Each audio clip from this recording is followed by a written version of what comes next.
tripanomiasis africana, pero no la vamos a dar en este curso. A modo de sugerencia pueden revisarla, porque si bien es cierto hay algunos contenidos que son similares, en cuanto al ciclo biológico y la sintomatología hay algunos cambios, y también el factor vector. Pero hoy, como les digo, vamos a hablar solamente del Trypanosoma cruzi, que es el causante de la enfermedad de Chagas. ¿Qué vamos a estar viendo?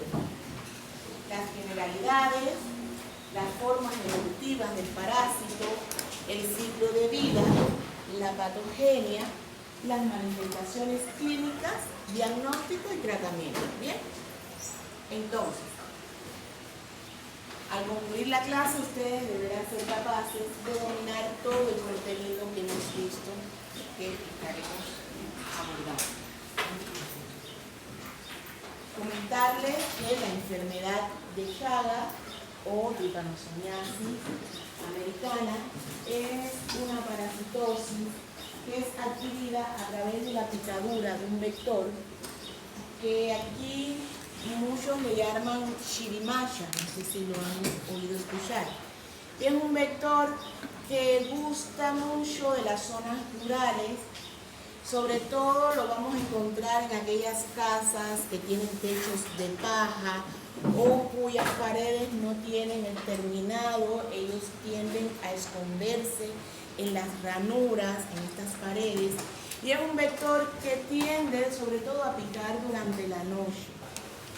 Cuando se enferma, cuando se infecta el paciente, tiene dos formas evolutivas, una forma aguda y ya una más crónica, y cuando el paciente llega a la etapa crónica es, digamos, lo más perjudicial para él, porque lamentablemente las secuelas que deja el parásito, aun cuando podamos eliminarlo, estas secuelas ya van a quedar de por vida y afecta sobre todo a nivel del corazón y el aparato digestivo. Entonces, dicho esto, aquí estamos viendo la taxonomía. Hasta aquí no hay variación en cuanto al reino, ya sabemos que es protista y su reino es protozoo. Ahora, el filo es Sarcomastigófora, su filo Mastigófora, y la clase Somastigophorea, y la orden es la Kinetoplastia. ¿Y por qué esta orden? ¿Por qué este parásito pertenece a esta orden? Porque en su estructura vamos a encontrar un kinetoplasto. ¿Qué es el kinetoplasto? No es más que un elemento que contiene ADN mitocondrial que, en dependencia de su ubicación, podremos nosotros a la hora de observar el parásito en lámina diferenciar la forma evolutiva. Entonces ya sabemos que para hacer la diferenciación de las formas evolutivas del Trypanosoma cruzi tendremos que utilizar o guiarnos por la ubicación del kinetoplasto. Dentro de la familia, bueno, la Trypanosomatidae, y el género tenemos dos, los trypanosomas y las leishmanias. Hoy vamos a estar viendo al género Trypanosoma. Ya en próxima clase, próxima semana, estaremos hablando de las leishmanias. Y dentro de la especie tenemos Trypanosoma brucei y Trypanosoma cruzi. El brucei es el responsable de la enfermedad de sueño o Trypanosomiasis africana, que, como les comentaba, no se va a tocar en clase. Lo que vamos a estar viendo hoy es el Trypanosoma cruzi. Y ya la próxima semana estaremos hablando de las leishmanias. Entonces, como les decía, esta es una enfermedad vectorial también, causada por la picadura de los insectos. Ya vamos a ver sus características. Se les llama insectos hematófagos porque se alimentan de sangre y pertenecen a la familia Medulidae. Dentro de las formas evolutivas del parásito, aquí tenemos, vean para acá, primera forma evolutiva, tripomastigote metacíclico, la forma infectante. Tenemos epimastigote, promastigote y amastigote. ¿Bien? Ahora, si se fijan, las tres primeras formas evolutivas se parecen. Todas tienen una estructura en común, son alargadas, pero vean en la flechita. El kinetoplasto. Vean dónde se ubica el kinetoplasto en el tripomastigote. Lo primero es que este es un parásito que es flagelado. Pueden ver que es un flagelo. Y el flagelo, para que no nos confundamos, se ubica en la parte anterior. Porque muchas veces tendemos a pensar que el flagelo está en la parte posterior, aquí no, está en la parte anterior. Y en el tripomastigote metacíclico, el kinetoplasto se ubica en el extremo posterior, pegado ya al borde casi. En el epimastigote, que es la otra forma evolutiva, en el promastigote o tripomastigote sanguíneo, y en el amastigote, este kinetoplasto se encuentra en la parte anterior. Ahora, ¿dónde estaría la diferencia? En el epimastigote se encuentra cercano al núcleo, pegado al núcleo para la parte del centro. Y en el tripomastigote sanguíneo, el promastigote se encuentra en el extremo anterior. El amastigote también lo tiene cercano al núcleo, pero si se fijan, de las cuatro formas evolutivas, esta es la más distinta porque es redondeada, no tiene flagelo. ¿Bien? Entonces, vistas las cuatro formas evolutivas, vamos a ver las características de cada una de ellas. Primero decirles que tanto el tripomastigote metacíclico como el epimastigote y el promastigote tienen una forma alargada. Todos van a tener un núcleo que se encuentra en la región central. Van a tener una membrana ondulante, que en el caso del tripomastigote toma todo un lateral, y en el epimastigote parte de la mitad del parásito, ¿verdad? Y ya sabemos entonces que todos presentan un kinetoplasto. ¿Bien? El tripomastigote, que cuando veamos el ciclo, vemos que se llama tripomastigote metacíclico. Digamos que desde el punto de vista estructural es el más completo. Vean que tiene una serie de estructuras que no se van a ver muy marcadas en las otras formas evolutivas. Cuando se observa el microscopio, o lo podemos ver en forma de S o con una joroba semejante como una letra C. El tripomastigote metacíclico, es la forma infectante para el vertebrado. O sea, para nosotros adquirir la enfermedad, tenemos que ser infectados con esta forma evolutiva. Bien, como les decía, también se le llama tripomastigote sanguíneo a la forma evolutiva que resulta después de que ocurre la infección y se replican, se reproducen los amastigotes.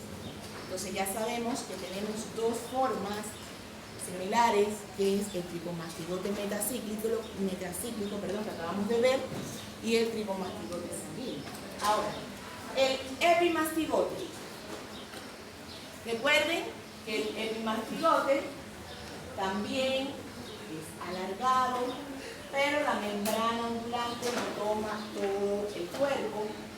Y recuerden que tiene el kinetoplasto cercano al núcleo. Bueno, pues esta forma evolutiva la vamos a encontrar solamente en el vector. Lo vamos a ver mejor cuando hablemos del ciclo biológico. Ya sabemos que esta no se da en el vertebrado. ¿Ok? Ahora, el amastigote ya se diferencia un poco porque es más redondeado, más circular. También consta de su kinetoplasto, está pegado al núcleo. Ahora, el amastigote, es la forma evolutiva responsable de la replicación, de la reproducción en el humano, en el vertebrado. ¿Bien? ¿Y cómo lo vamos a encontrar? Lo vamos a encontrar siempre formando nidos. O sea, siempre que veamos a mastigotes los vamos a ver en grupos, en nidos. Y en el ser humano, sobre todo en el tejido muscular, tejido músculo liso muchas veces, sobre todo del sistema cardiovascular y del sistema digestivo. ¿Okay? ¿Del sistema muscular y de qué más? En el sistema muscular, o sea, en el músculo liso sobre todo, O sea, pero del aparato digestivo y del digestivo aparato cardiovascular. Entonces, aquí estamos viendo, por ejemplo, nidos de amastigotes. Cuando lo veamos en la lámina, a diferencia del tripomastigote, que podremos observar su flagelo claramente, podremos observar su membrana, al amastigote no le vamos a poder encontrar muchas estructuras porque son bien pequeños. Lo que sí vamos a encontrarlos así, en forma de nido y un acúmulo bastante importante de amastigotes. Bien, entonces ya hemos hablado de las formas evolutivas. ¿Alguna duda con ella? Entonces, hablemos entonces del ciclo biológico, ¿verdad? Para poder entender cómo es que se da la enfermedad y cómo es que se van desarrollando estas formas evolutivas. Como les decía, para que el ser humano se infecte, tiene que haber sufrido la picadura del vector. Recuerden que el vector, les decía, que es un vector hematófago, o sea, se alimenta de la sangre. Les comentaba también que acostumbra mucho a picar en horas de la noche, sobre todo cuando el ser humano está durmiendo. Y él tiene una peculiaridad. Cuando él pica, que es para alimentarse de sangre, él vacía su contenido del aparato digestivo, del vector. Y la forma evolutiva que se encuentra en este aparato digestivo va a ser eliminada por las heces fecales del vector. Entonces, cuando pica, la persona tiende a rascarse y en esa lesión que forma, penetra entonces el parásito. ¿Penetraría qué forma evolutiva? ¿Tripomastigotes qué? Metacíclico. No podemos confundir porque recuerden que hay tripomastigote metacíclico y ¿cuál sería el otro? Tripomastigote sanguíneo. Bien, pero el que infecta es el metacíclico. ¿Ok? Ahora bien, una vez que ocurre la picadura y penetra el parásito, si está en las heces, se rasca el y ingresa a parásito través de la picadura. va a ir, como siempre ocurre, primeramente al agente sanguíneo y van a venir los macrófagos y un grupo de células del aparato inmunológico a intentar eliminarlo. Pero él, ¿qué hace? Él se ayuda de lisosomas a su alrededor, se le unen muchos lisosomas y en su lugar lo que forma es una vacuola parasitófora que evita que el parásito sea eliminado y por el contrario, dentro de esta vacuola, él se transforma de tripomastigote metacíclico a mastigote. Bien. De manera seguida, estos amastigotes comienzan a multiplicarse. Llega el momento que son tantos en el macrófago que se rompe este macrófago y se liberan entonces los tripomastigotes sanguíneos. Perdón, ellos se multiplican, o sea, los amastigotes se multiplican y luego se convierten en tripomastigotes sanguíneos. Se rompe el macrófago y salen ellos a sangre. Y de ahí entonces continúan invadiendo células hasta que llegan a los tejidos musculares, como decía. En el supuesto caso que venga el vector, un nuevo vector, y pique a esa persona que está infectada, se llevaría entonces los tricomastigotes sanguíneos en este caso.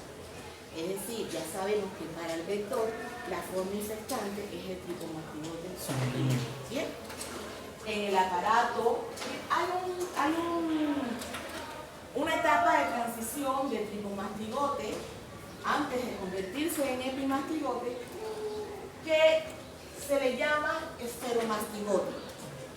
Bien, de los esferomastigotes entonces parten los epimastigotes y los epimastigotes se van a multiplicar en el vector, como se multiplican por fisión binária.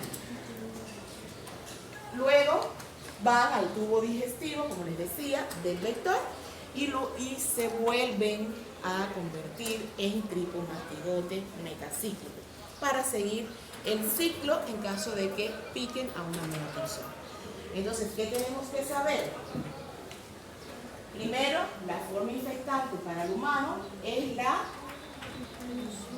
forma infectante para el humano. Tricomastigote metacíclico. Para el vector, Tricomastigote sanguíneo. ¿cuál es la forma que se replica en el vector?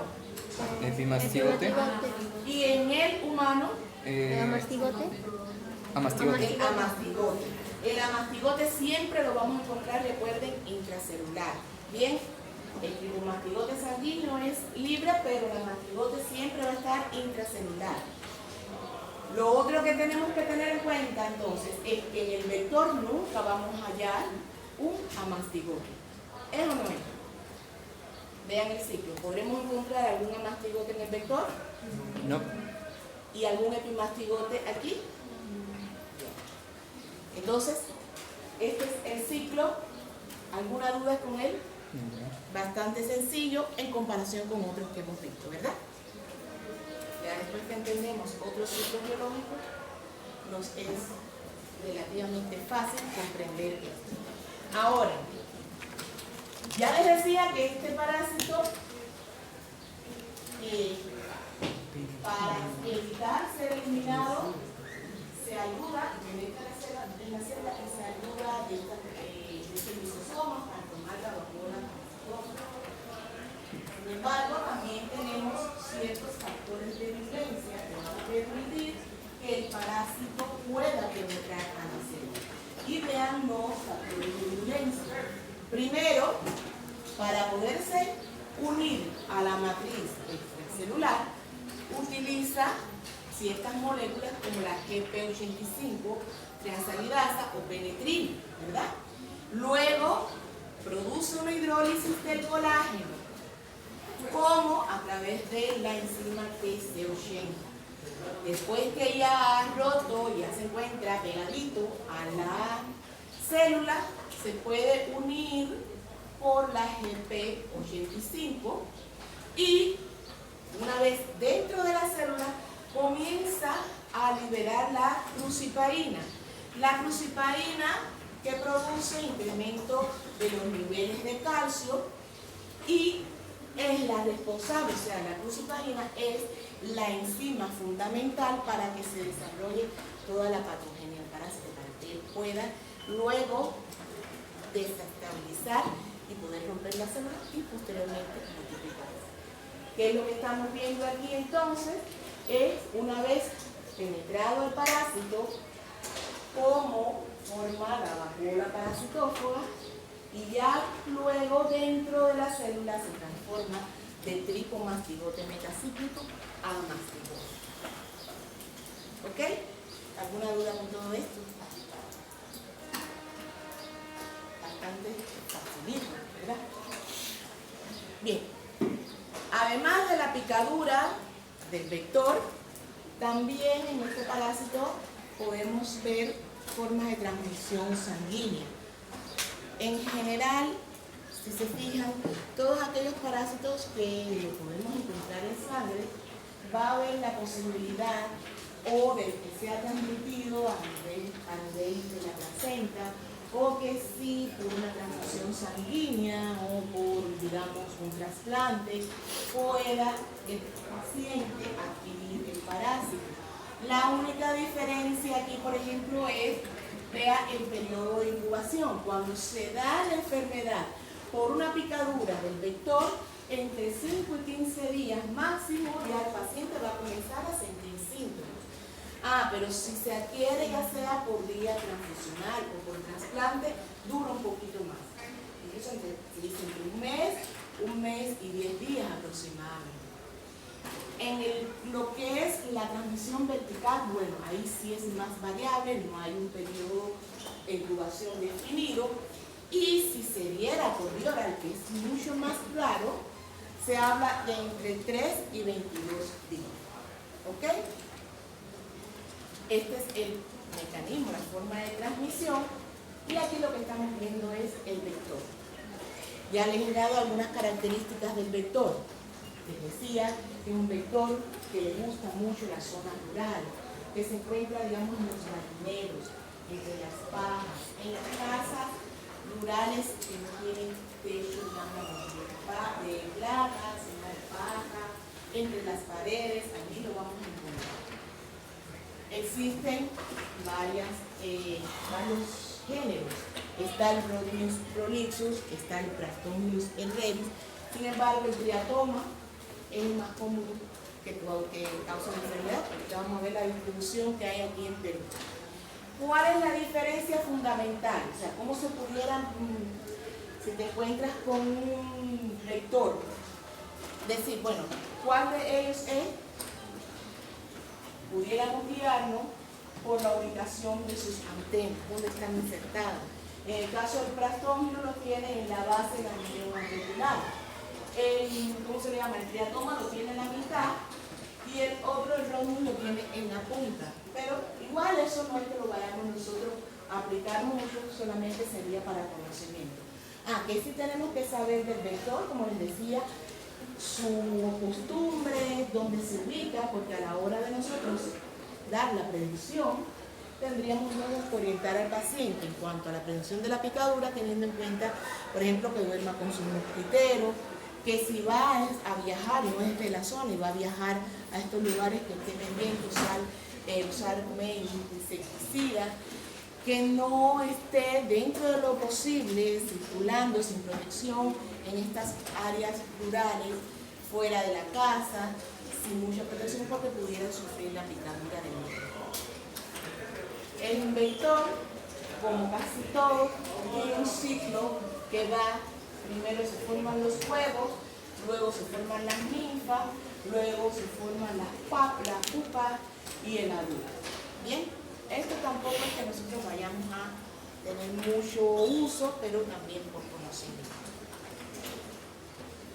Vean la distribución de los triatomas en todo lo que es América Central y América Latina. Si se fija, todas las zonas que están en rojito son lugares donde hay una infestación bastante marcada del triatoma. Por tanto, son los lugares donde mayor número de casos se van a estar viendo.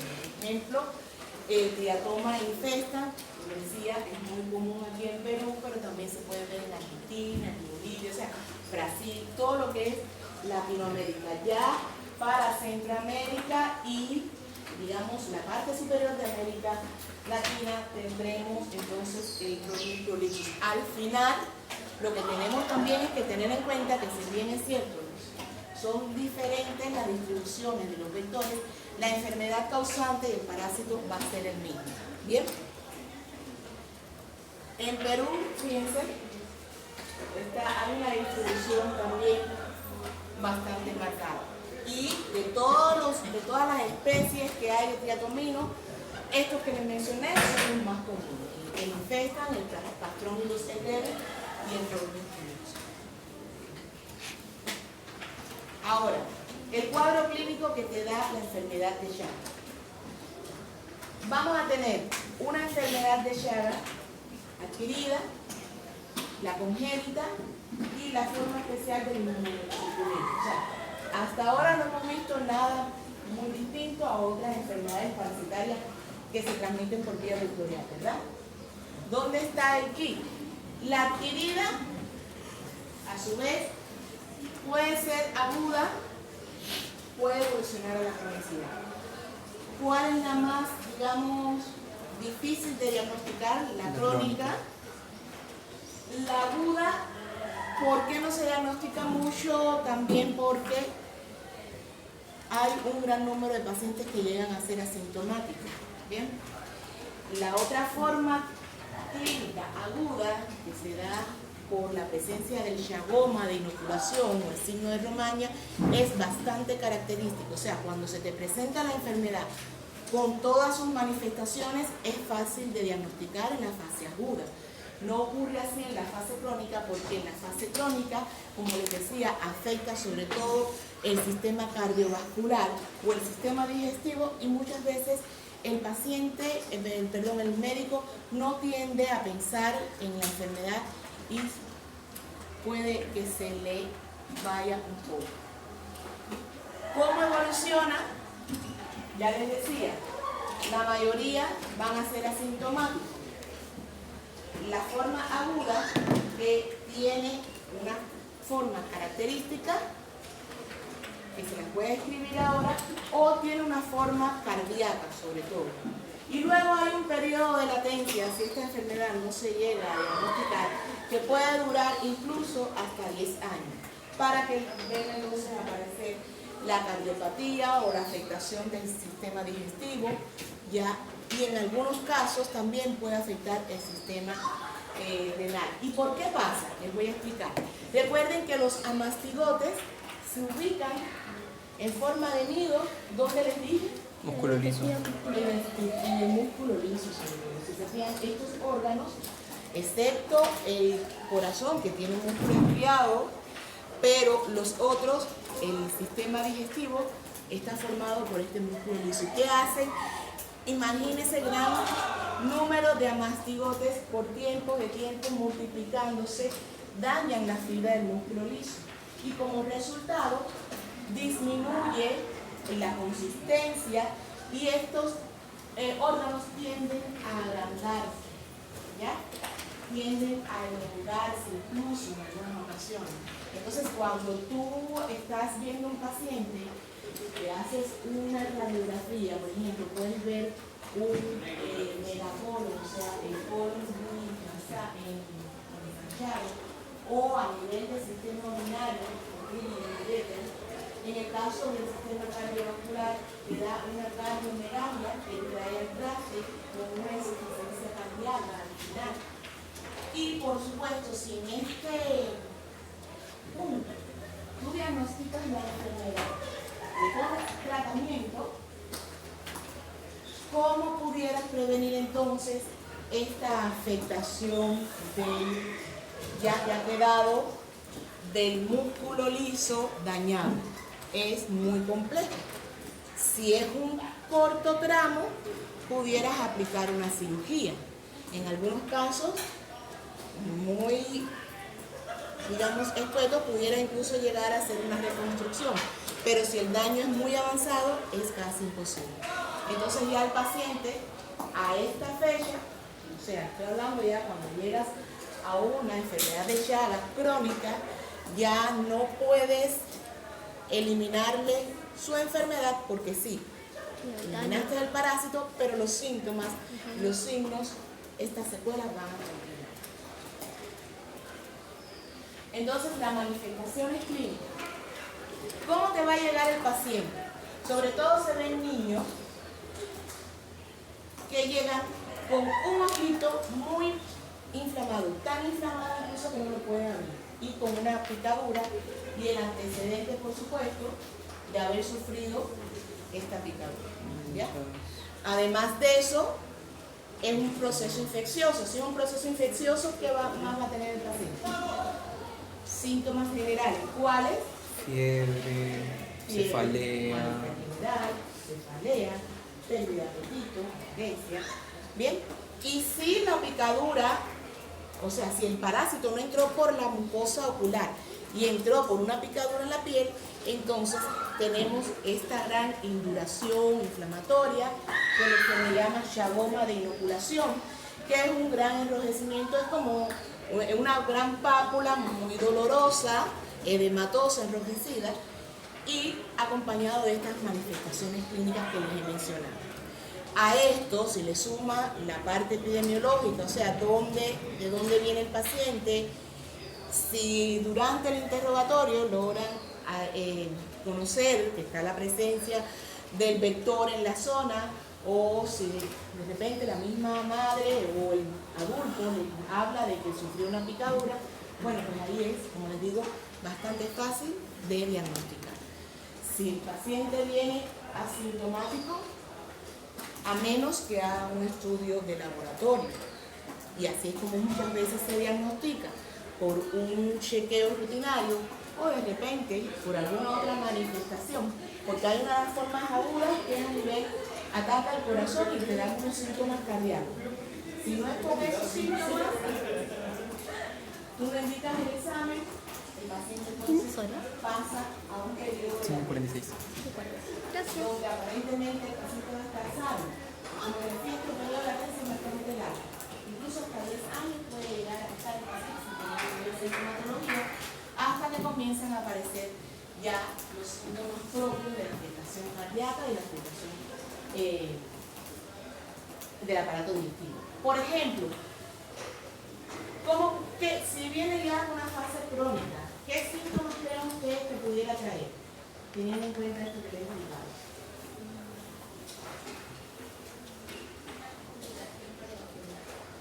Ajá, pero una afectación cardiovascular, ¿cómo tú lo identificarías, por ejemplo?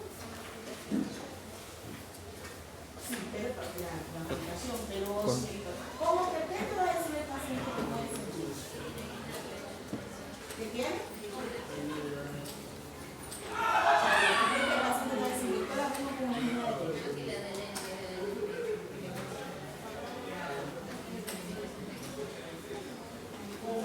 con dolor precordial. Sin embargo, hay un síntoma que es mucho más común. No sé si ha dado ya fisiopatología, pero una de las manifestaciones propias cuando hay afectación cardíaca es la falta de aire, la disnea. Una disnea que se diferencia de la disnea respiratoria. ¿Por qué ustedes creen que se diferencia de la disnea propia del aparato respiratorio? Ajá, pero ¿cómo? ¿Qué te va a decir? Doctora, me falta el aire cuando... Cuando hago ejercicio físico. Cuando hago ejercicio físico. ¿Por qué? Como el corazón está bombeando de manera insuficiente, cuando se le sobrecarga, no se comienza la disnea. Es un cuadro o un síntoma que es muy peculiar. Y ya ahí entonces nosotros, independientemente de que hay un grupo de afecciones cardíacas que te pueden venir con síntomas propios de insuficiencia, nosotros, si lo buscamos, si nos interrogamos correctamente, buscamos la localidad y buscamos un antecedente, pudiéramos encontrar datos que nos faciliten pensar en una enfermedad de Chagas, como qué datos, además de la disnea, además de los síntomas, ¿qué otros datos ustedes buscarían para pensar en una enfermedad de Chagas? ¿Dónde vive? ¿Dónde ha estado? ¿Dónde vive? ¿Dónde ha estado? ¿Qué otra cosa? Pero, ojo, ¿dónde vive? ¿Dónde ha estado? Pero ¿cuándo? ¿Los últimos 40 días? ¿O los últimos 30 días? Si es una enfermedad de Chagas aguda, bueno, con manifestaciones cardíacas, que también se puede dar, pero es lo menos frecuente, eso te va a servir. Pero de lo contrario, entonces ya tendrías que buscar más atrás. Si usted en algún momento, digamos, algún tiempo, usted estuvo visitando alguna localidad, tuvo algún evento inflamatorio, usted recuerda, ya tiene que buscar por ahí, porque si no, difícil. Por eso se dan cuenta cuando le vamos a la práctica que no es tan clásico, no es tan fácil diagnosticarlo, a menos que lo estemos pensando, ¿verdad? Sí. ¿Me van entendiendo ahí atrás? Ok. Entonces, la forma congénita Es muy similar también a otras que ya hemos visto. Perdón. Bueno, le hablaba de la fase crónica, le hablaba de la cardiopatía, pero la cardiopatía que se da por, recuerden, afectación de la fibra cardíaca que te lleva a una dilatación y va a sufrir el paciente una miocardiopatía dilatada, y recuerden que al final las miocardiopatías casi siempre terminan, si no se tratan, en una insuficiencia cardíaca. Pero también tenemos afectaciones digestivas, lo más común también. Y estas afectaciones digestivas se van a observar muy fácilmente cuando ustedes indican, por ejemplo, un colon por enema. Un colon por enema es una radiografía en la que usted, previo a tomar la placa, instaura bario, y el bario hace que se pinte todo el sistema digestivo. Y ahí entonces vamos a ver el megacolon o el megaesófago, porque cualquier aparato, o cualquier órgano del aparato digestivo pueden acumularse estos parásitos. Y también, como les decía, en el riñón también se puede observar. En el caso del Chagas congénito, muy similar a otras enfermedades congénitas que hemos visto. Fíjense que las manifestaciones no son específicas. Puede haber fiebre, hepatomegalia, miocarditis, meningoencefalitis. Afortunadamente, no se da mucho. Si comparamos, por ejemplo, la frecuencia de una toxoplasmosis congénita con una malaria congénita, con una tripanosomiasis que hemos visto, estas son las tres que hemos visto, ¿cuál sería la más frecuente, según lo que hemos estudiado? La toxoplasmosis. La toxoplasmosis es la más común. Luego la malaria y luego la... Esta es muy poco frecuente. ¿Ya? Y bueno, ¿cómo haríamos el diagnóstico? Frotis sanguíneo. A ver, vamos a usar un poquito el cerebro. ¿Cómo podemos diagnosticar la enfermedad? Biopsia. Bien. ¿Biopsia de dónde?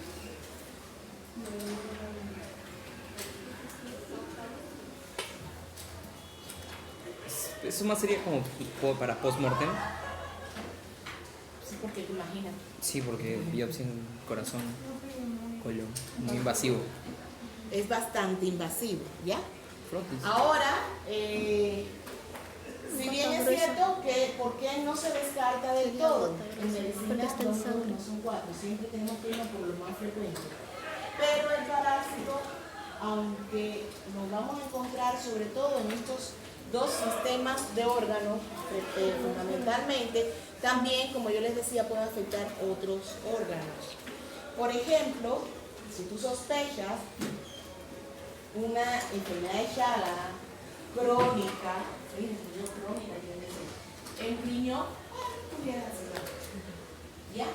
Pero hay otros exámenes que pudiéramos también aplicar y que nos va a dar un diagnóstico más factible y que no va a ser, digamos, tan agresivo. Vamos a pensar en el ciclo biológico, vamos a empezar a pensar cómo diagnosticamos, según lo que hemos aprendido del ciclo biológico, cómo vamos a diagnosticar una enfermedad de Chagas aguda.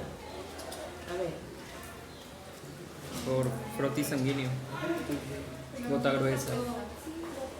O sea, el primer examen que vamos a tener a la mano es un estudio de la sangre, ¿no? Porque ahí es donde vamos a encontrar a quiénes. ¿A mastigotes? No, los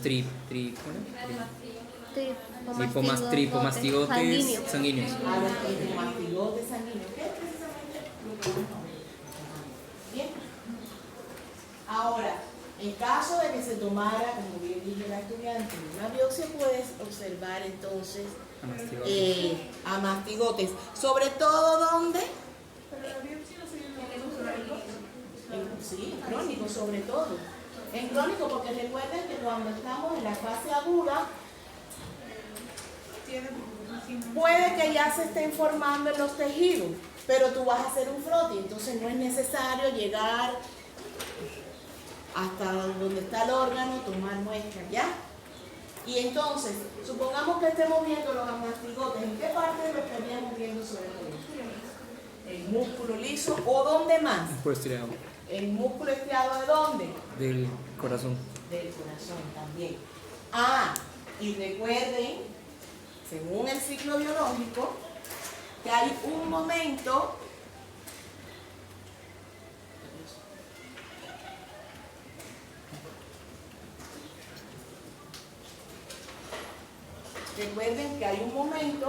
en el que los tripomastigotes están también dentro del macrófago. Entonces, no es que sea muy fácil de encontrar, muy a la mano, pero pudiera ser una opción. Entonces, ¿qué otro examen creen ustedes que podamos aplicar? PCR. PCR. ¿Cuál más? Inmunofluorescencia. O sea, ya estaríamos en los estudios serológicos. Serológicos.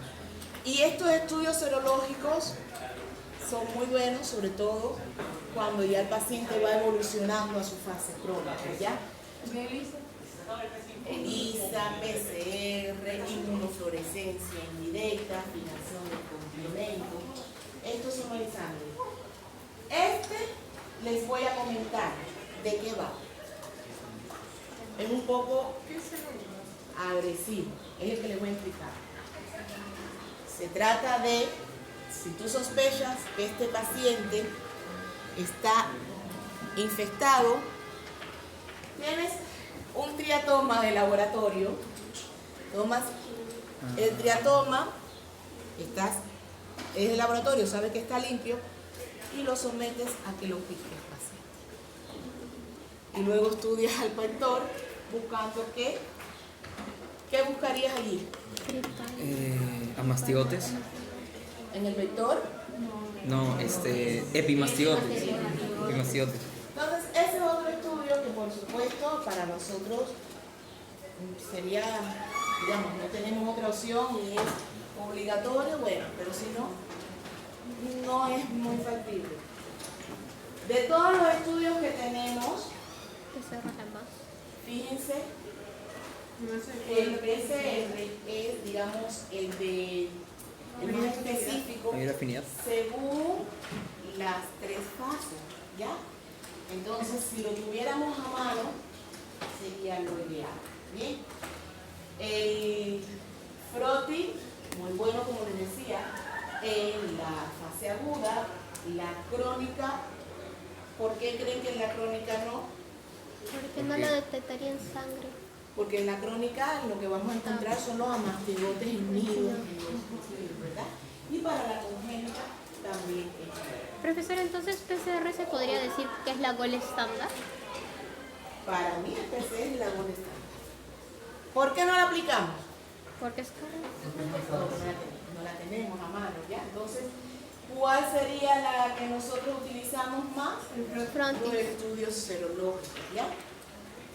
Puede ser inmunofluorescencia indirecta, puede ser una aglutinación, siempre igual, buscando, recuerden, inmunoglobulina M o inmunoglobulina G.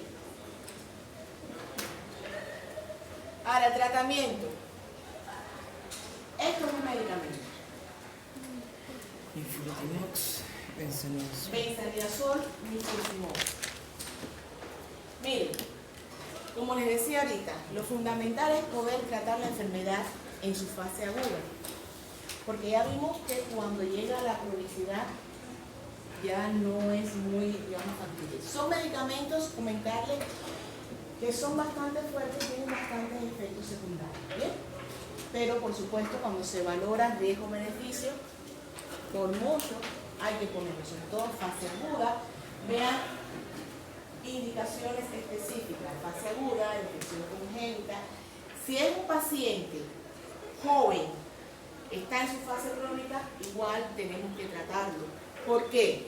Porque si no, el paciente va a seguir evolucionando y va a continuar con sus parásitos y sus órganos van a estar, ya cuando llegue a 20, 30, 40 años, van a estar prácticamente dañados, ¿ya? Si hay una reactivación en un paciente crónico, ya sea por un proceso inmunológico, también se le puede tratar. Y si hay una exposición de manera accidental con el parásito, también hay que tratar. Entonces, ¿qué vemos aquí? Las dosis. No les voy a preguntar nunca dosis, pero bueno, siempre lo vamos a necesitar cuando ustedes tengan medicina. Como les decía, recuerden, el tratamiento es para prevenir la complicación. Ya después que está en la fase crónica. Aquí tenemos las medidas de prevención. Ya sabemos dónde se ubica el vector, ya lo conocemos. Ya tendríamos entonces que indicarle al paciente. Por ejemplo, ¿qué le vamos a orientar al paciente o a la comunidad?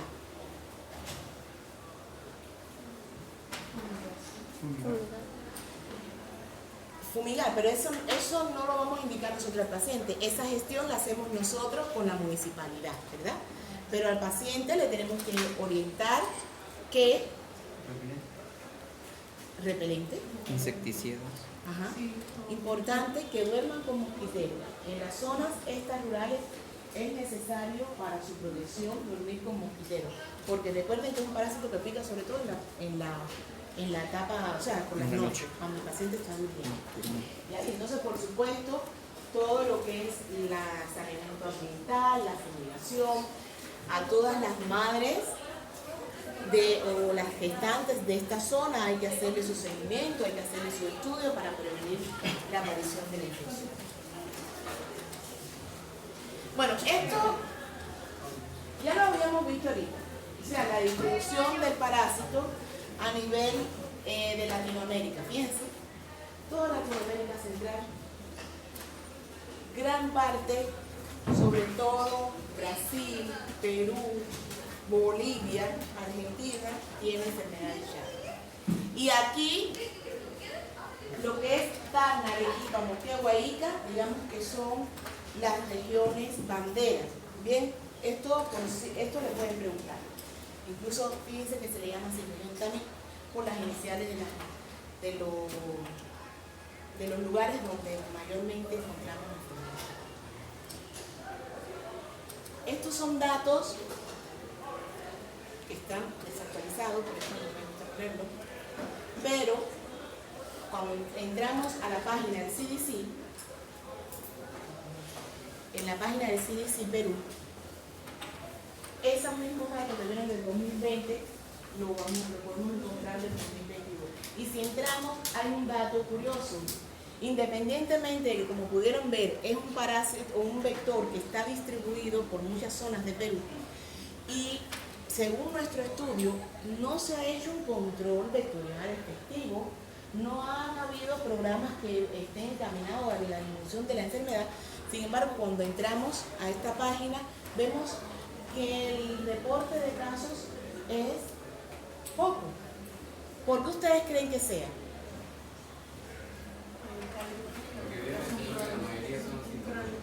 ¿Sintomáticos?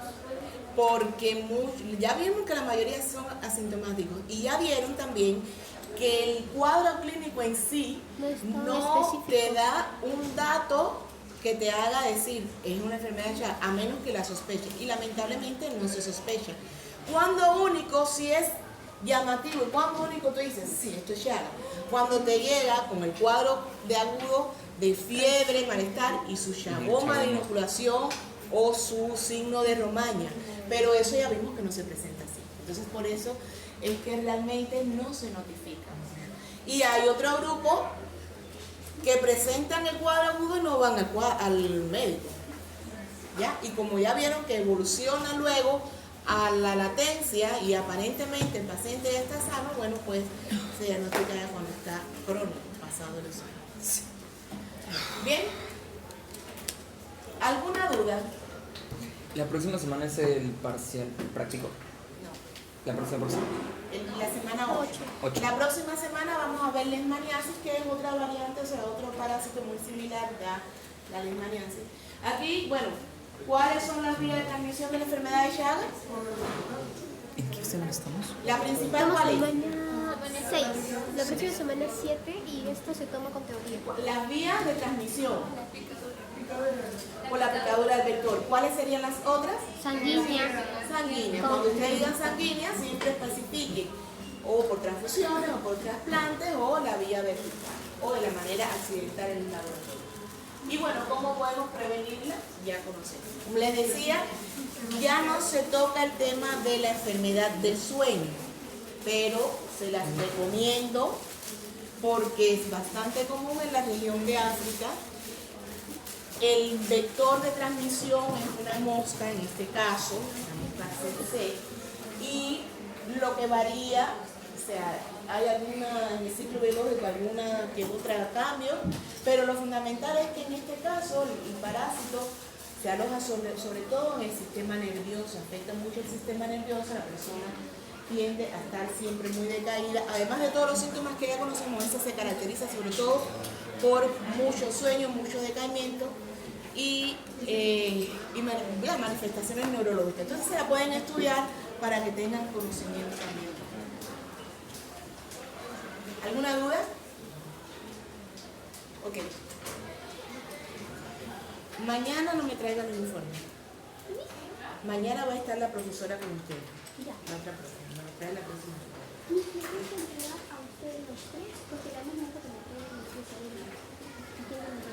Los que hayan hecho, o sea, hay semanas que me tocan conmigo y otras semanas Ya, ahí que... les pregunto cuál le toca. Ajá. Bueno, muchachitos, no sé, ¿alguna duda en general con el tema? ¿Alguna duda con otro tema relacionado?